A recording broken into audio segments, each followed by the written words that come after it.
Yeah, it's Dave from Nerdarchy, 4 nerds by nerds. Hang out with this nerd. Nerdarchy is Ted. And in this video, we asked the question, why can't liches just be friends?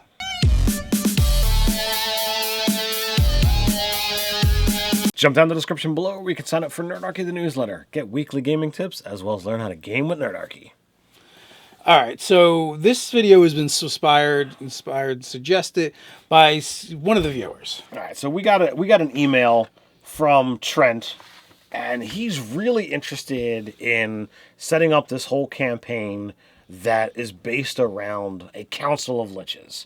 And he sees it as like a tiered system of these are going to be big bad fights, and they're going to be scaled so that you've got the ability to, okay, well, I fight this one, it gives me a clue to be able to go get ready to go fight the next one, and so on and so forth. But if you're going to have this series of insanely powerful necromantic beings, then like there's got to be the who, what, how, where, why, what have you. So we're going to talk about that. We're going to design our own council, and hopefully, Trent can use the information here to further his own ends and means. Yeah, it's not quite that interesting when I think of it as just a series of encounters or combats. Mm-hmm. Because I feel like there's a bigger story there. I mean, that's fine. You can start that way, and you can even do it that way in your game, whatever works for you. But when I go Council of Liches, I'm like, there's a bigger story there. Why would a bunch of liches get together and work together? Typically, liches, I mean, they're not quite beholders, but, I don't want to help you because then, you might be more powerful than me, and, you'll try to destroy my phylactery and steal my power. And think about the kind of person that becomes a lich. They don't seem like the overly trusting and, warm and fuzzy type of individual. They seem ruthless and it's all about them. They might have followers and minions that worship them. But for the most part, they're the center of attention. So why would there be more than one lich working together? In this case, he talks about 5. But I'm like, you know what? For some reason, the number 9 pops into my head. I think, 3 is a number of power, and, you multiply 3 by 3 is 9. And I think that would be the right number for a council of liches.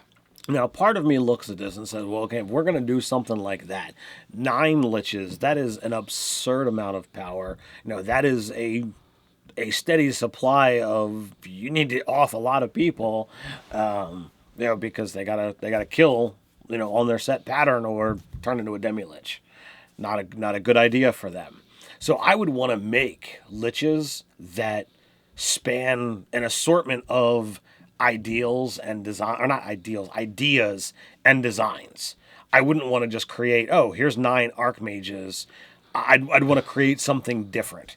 So the first thing that I think of when I think of let me make a lich that's different is, what if you make the bruiser? What if you make a lich that wields arcane magic to be physically superior?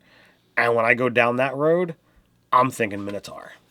So you could do that, and you can flesh out all the liches, right? But I kind of think of from a top-down perspective of, why are these liches working together? I think that part's more interesting than the individual liches themselves. Collectively, what does this mean? What do you need 9 liches to do? Nate had a conversation with us earlier, and oh my God, what in the world is going to stand against them? And so I almost picture an organization or a religion that's evolved around it, and what would they want to do? What would be so big you need 9 liches to do it? And you brought this up in that conversation. You said, what if their goals are beyond the mortal ken? What if they want to challenge the pantheon and become the new deities of this world? So I take that idea and I go, okay, let's run with that, right? Mm-hmm. There's 9 of them. Well, what if there's 1 to a region? And our world probably has more than 9 regions to it anyway. Yes. But they've kind of quartered off the world, and they have this overarching plan that they all need to enact together, but they're going to do it in different parts of the world. So they're not working side to side together, but they are working together towards this greater plan, and they might all each have their own way of doing it. So way more interesting than going, here's a lich that's a bruiser and physically enhances himself. The really interesting part would be, how does he rule over his area? How does he work his area? A character like that is really in your face and isn't going to be very clandestine in the way they do He things. would be a tyrant. He would be a tyrant, and he's doing things out front. He would probably be the most visible of all the liches, who ruling his domain. Right. And, like a Minotaur stalks in the maze, like he wouldn't be content to just sit on the throne and rule. He's going to be out, inspiring terror, in his citizenry. Now, visually, I think that would be a really cool lich to make because he's got all the mummified bits, except for it's this hulking figure. Except for, maybe part of the skull still has flesh on it, like the lower half, where the top of it is pure white and bone with sigils and runes carved in the actual skull and horns themselves. Maybe he's got plates of armor kind of like fused to his body in different places.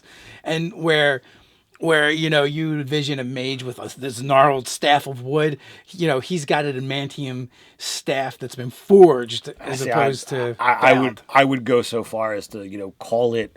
You could loosely call it a staff, but I would want to be like it's a glaive. Well, you could absolutely do that, and it's it could be some horrific thing of bone carved from some ancient titan or whatever have you. But like if it's not in his hand that he's like jamming into the ground with every step, it's strapped to his back and like anything it touches just dissolves. Even when he's not holding it, it's full of necrotic energy. I don't think it ever touches his back. I think literally if he's not holding it, it just floats by his side in that upright position. Okay. Through his sheer force of will alone. Yeah, I love the concept of there being some flesh left on him.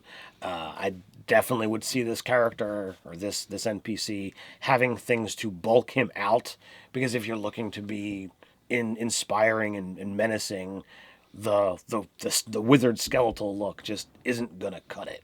So perhaps he's got layers and layers of armor or something. Could be, armor here and layers of bone all strapped together, to be even bigger.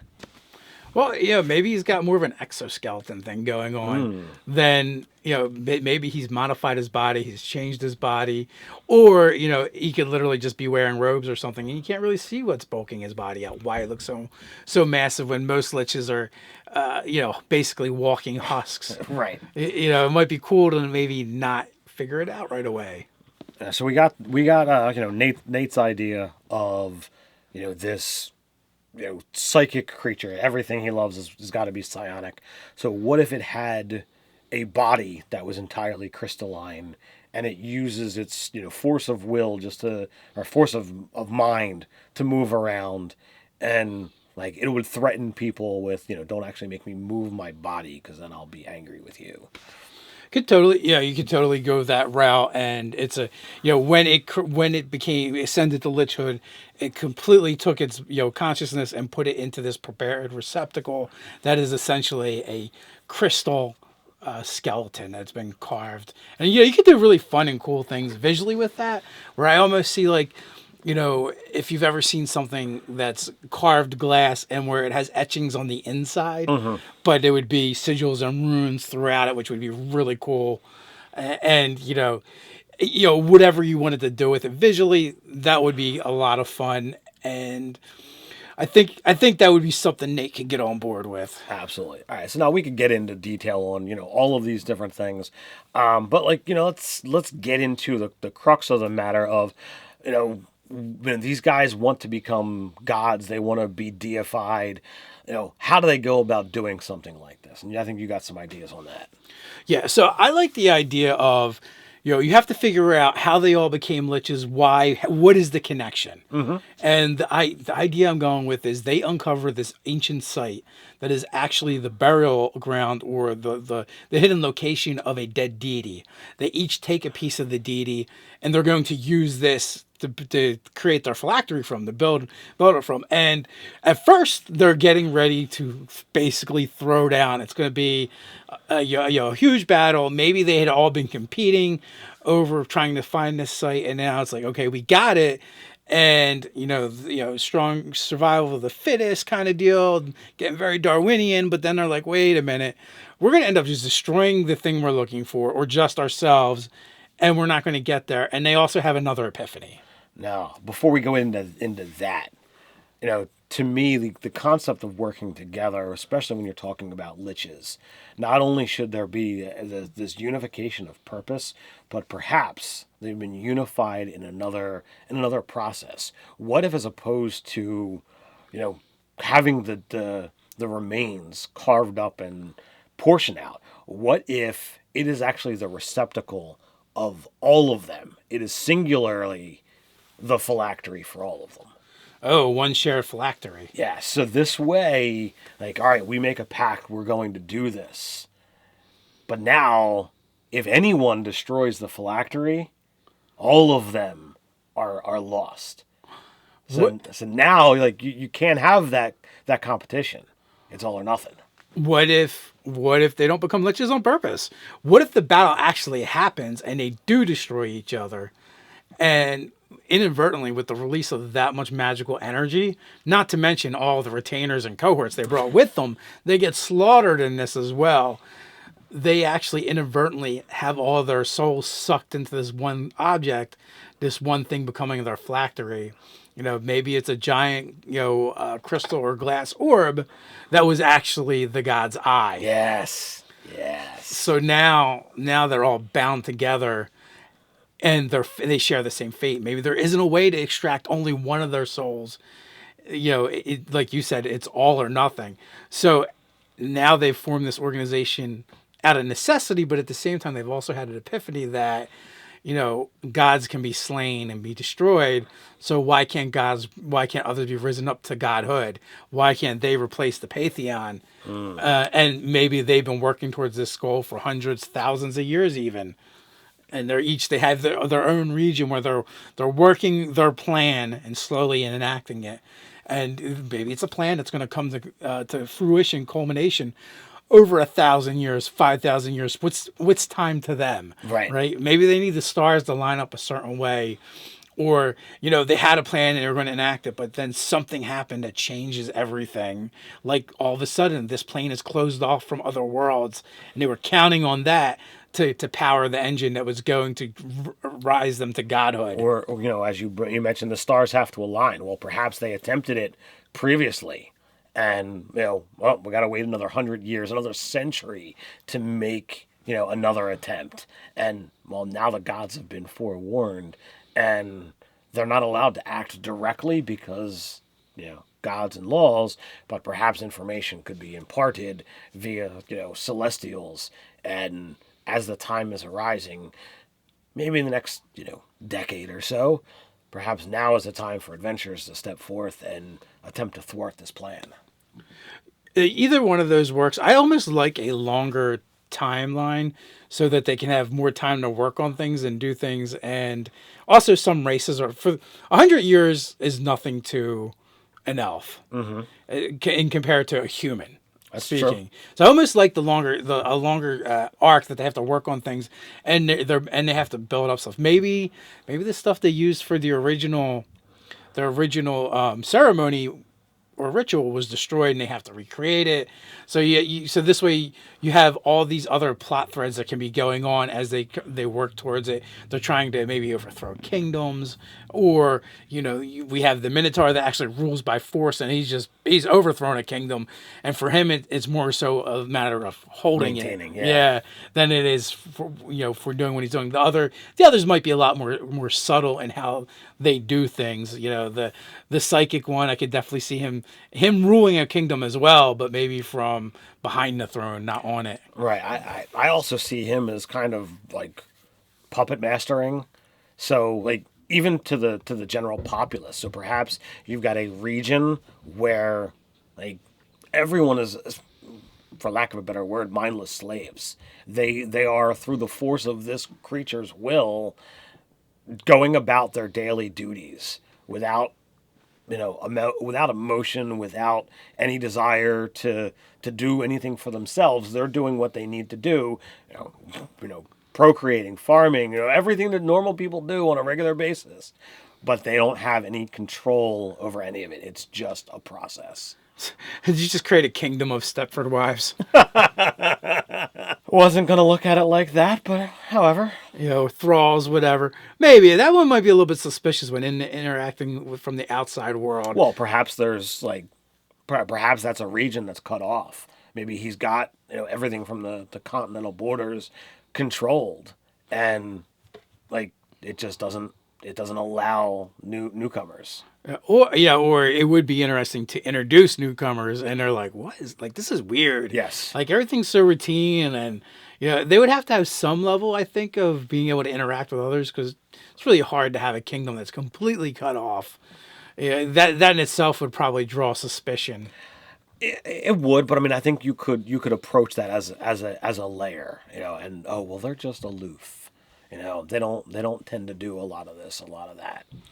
So I think there's like maybe that the idea is not solid yet and needs some working, but I kind of like the idea that an entire kingdom is a thrall to this lord. Yeah, I like it. I think he needs a little massaging to figure out how it works, and how much of thralls are they? Does he have a couple of agents that are free thinking in order to do? Because sometimes you just need people to get things done, and you can't do it all yourself. Yep. Or maybe that's his opinion. Like, I have to do everything myself.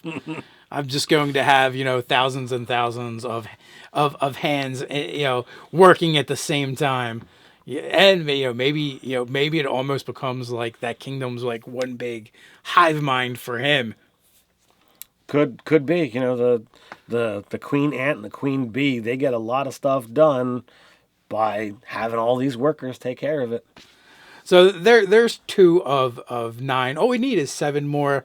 Maybe we'll revisit it again in another video soon. Maybe you guys could add some ideas down in the comments below. While you're at it, don't forget to like, share, and subscribe. You can always check out the store over on nerdarchy.com. So until next time, stay nerdy.